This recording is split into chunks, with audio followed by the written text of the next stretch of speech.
నాగర్ కర్నూలు జిల్లా ఉయ్యాలవాడ గురుకులంలో food poison జరిగి ఆసుపత్రిలో చికిత్స పొందుతున్న విద్యార్థినులను పరామర్శించడానికి నిన్న నాగర్ కర్నూలు జిల్లా కేంద్రానికి వచ్చారు మాజీ మంత్రి హరీష్ రావు. గురుకుల పాఠశాలను సందర్శించి విద్యార్థినులతో మాట్లాడారు మాజీ మంత్రి హరీష్ రావు. అయితే మాజీ మంత్రి హరీష్ రావుకు విద్యార్థినుల నుండి వింత అనుభవం ఎదురైంది.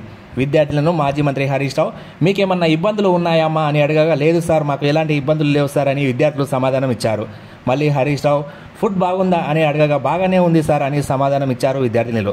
మళ్ళీ హరీష్ రావు ఫుడ్ బాగా లేదంట కదా అని విద్యార్థులను ఇంకో ప్రశ్న సంధించగా, నో సార్ బాగుంది అని విద్యార్థులను సమాధానం ఇవ్వడంతో హరీష్ రావు పక్కన ఉన్న మాజీ మంత్రి లక్ష్మారెడ్డి, మాజీ ఎమ్మెల్యే జనార్దన్ రెడ్డి ఒక్కసారిగా అవాక్కయ్యారు.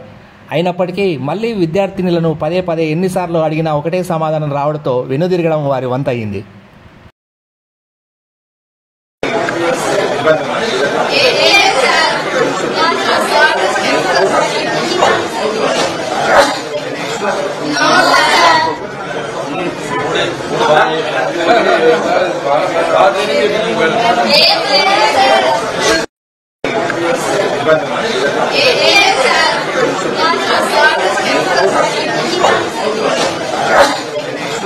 No,